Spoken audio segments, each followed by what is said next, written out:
देते हैं और परमेश्वर का धन्यवाद करते हैं कि हम कुछ बातें यहाँ पर जब देखते हैं, परमेश्वर पिता हम हमारे द्वारा क्या चाहता है, हमको प्रभु ने किस लिए बुलाया है, किस लक्ष्य के लिए बुलाया, परमेश्वर पिता हमसे क्या चाहता है। दुनिया में लोगों की कमी नहीं है, लाखों करोड़ों की संख्या में लोग हैं इस दुनिया में, जिनमें से परमेश्वर की दृष्टि, परमेश्वर का अनुग्रह हम जैसे लोगों के ऊपर हुआ कि हम परमेश्वर का काम करें। यूहन्ना की पुस्तक से हम एक वचन पढ़ते हैं। हर बार इस वचन का हम पढ़ते हैं और बड़ी खुशी मिलती है इस वचन को पढ़कर। यूहन्ना 15 का वचन 16 में एक वचन यूं लिखा है, तुमने मुझे नहीं चुना, परंतु मैंने तुम्हें चुना और तुम्हें ठहराया कि तुम जाओ और जाकर फल लाओ कि तुम्हारा फल बना रहे। यह आयत को जब हम पढ़ते हैं तो यहाँ पर बहुत ही अच्छी एक बातें लिखी है कि तुमने मुझे नहीं चुना, परंतु मैंने तुम्हें चुना और ठहराया है। किस बात के लिए ठहराया है, यही बातें हमको जानना है, क्योंकि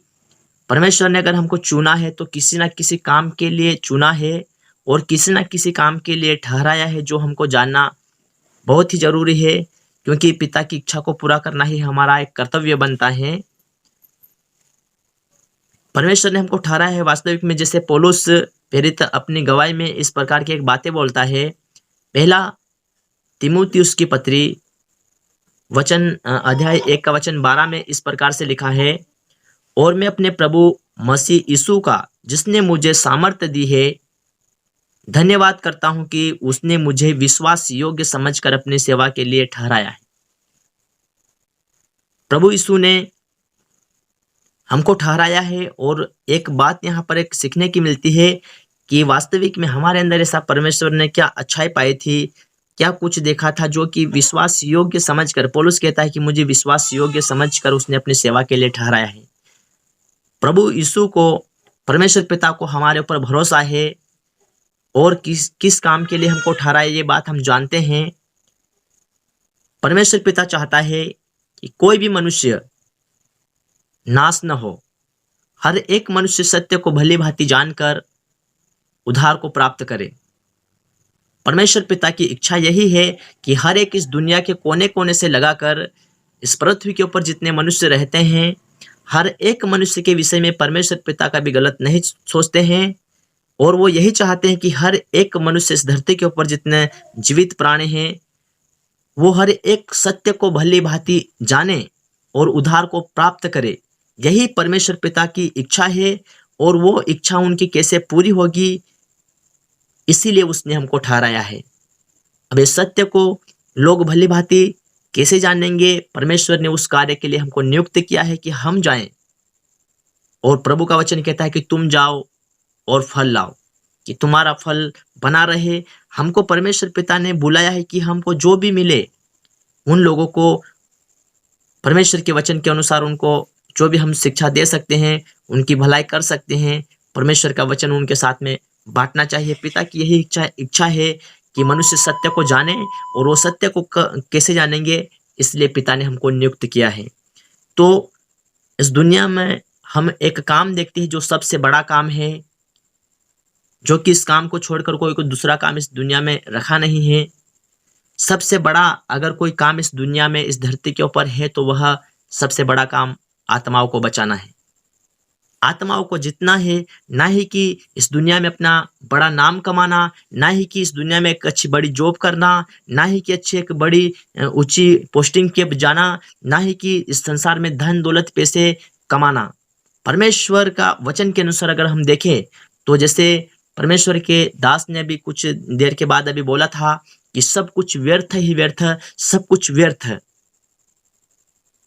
इस संसार में जितना भी ऊंचे पद वाले, बड़े नाम वाले, बड़ी नौकरी वाले, अच्छे धनवान पैसे वाले लोग जितने भी हैं, वो सब कुछ एक दिन नाश हो जाएगा। पर बाइबल बताती है कि जो आत्माओं को बचाने का जो काम इस धरती के ऊपर है, वो सबसे बड़ा काम है, जो पिता परमेश्वर ने हमको उस बात के लिए ठहराया है, उन आत्माओं को जितने के लिए हमको नियुक्त किया है कि हम जाएं और उन आत्माओं को जो श्राप और पाप के बोझ में दबी है, उन आत्माओं को सत्य का सुसमाचार प्रचार करें कि वो पाप की गुलामी से यीशु मसीह को उद्धारकर्ता के रूप में स्वीकार करके जानकर उन पापों से मुक्ति पाए, जो आज भी पाप में और श्राप में दबे दबे हुए करहार रहे हैं।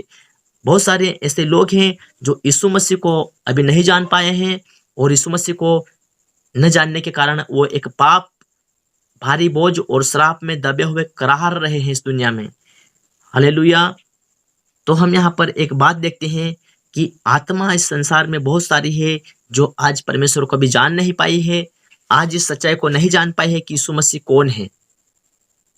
श्राप के बंधन उनके ऊपर से तभी टूटेगा जब वो यीशु मसीह की सच्चाई को जान पाएंगे।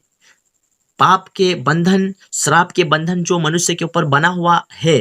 वो उसके जीवन में उसी समय से टूटता है जब वो यीशु मसीह को अपने उद्धारकर्ता के रूप में स्वीकार कर लेता है, सच्चे प्रभु को जान लेता है कि वास्तविक में प्रभु यीशु मसीह मेरे पाप और मेरे गुनाह में मुझे देख नहीं पाया, और वो स्वर्ग छोड़कर इस पृथ्वी के ऊपर आया हमारे लिए, हमारे पाप के लिए उसने कोड़े खाए, सिर में कांटों का ताज पहना, पीठ के ऊपर 39 कोड़े खाए, हाथों में खिले ठोके गए, मारा गया, गाड़ा गया, मुर्दों में से तीसरे दिन जी उठा, और वह हमारा उद्धार करता और हमारा मुक्तिदाता है। इस बात को वो लोग तभी जानेंगे जब तक हम उनको नहीं बताएंगे। तो उन लोगों को ये जब ऐसी बातें पता हो जाएगी कि वास्तविक में यीशु मसीह हमारे पापों का प्रायश्चित है, इस बातों को जब वो जानेंगे, उस समय से उनके ऊपर का जो पाप और श्राप का जो बंधन है वह टूट जाएगा, क्योंकि उनको उनकी सच्चाई मालूम पड़ जाएगी कि वास्तविक में यीशु मसीह वो प्रभु है जो हमारे पापों को हर ले जाता है, अपने देह के ऊपर उठा ले जाता है और उनको अपनी पीठ के पीछे फेंक देता है। तो यहाँ पर सबसे बड़ा कोई काम है तो वह आत्माओं को बचाने का ही काम है, और आत्मा से बढ़कर इस दुनिया में कुछ नहीं है। हम आत्माओं को जीतने का काम के लिए परमेश्वर ने हमको ठहराया है, क्योंकि आज हमारी आंखों के सामने, हमारी नज़र के सामने इस दुनिया में बहुत सारे लोग रहते हैं और बिना सत्य को जाने हुए इस संसार को छोड़कर जा रहे हैं।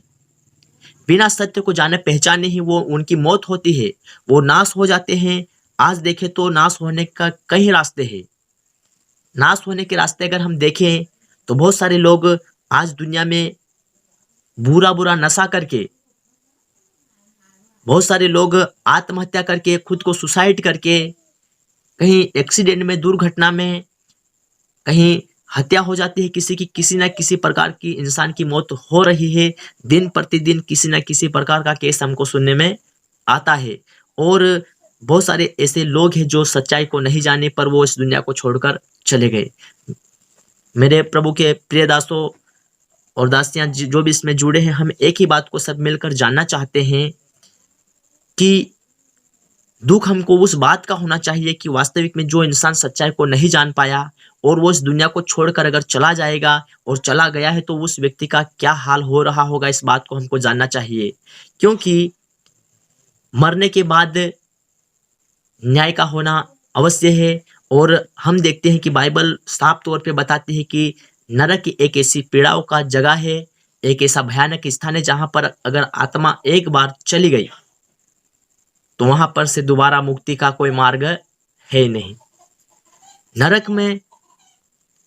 वहां पर कोई शांति नहीं है, वहां पर कोई सुकून नहीं है, वहां पर किसी भी प्रकार की भलाई नहीं है। वहां पर आग की नदी है, वहां से लावा बहता है, वहां के कीड़े कभी मरते नहीं है। वहां पर बहुत ही भयानक पीड़ाओं का स्थान है जहां पर धनवान व्यक्ति चला गया है और एक बूंद पानी के लिए तड़प रहा है और लाजर के सामने भीख मांग रहा है। इसीलिए हम चाहते हैं कि हमको बाइबल से एक साफ तौर पर एक सबूत मिलता है कि हमको पिता परमेश्वर ने जो नियुक्त किया है आत्माओं को बचाने के लिए, परमेश्वर नहीं चाहता है कि कोई भी मनुष्य पाप में मरकर नरक की आग में चला जाए और अनंत काल तक उस आग में तड़पता रहे। हमारा परमेश्वर ने हमको इसीलिए नियुक्त किया है कि हम उन आत्माओं को जो आज शराब में नाश होती जा रहे हैं, बहुत सारे लोग शराब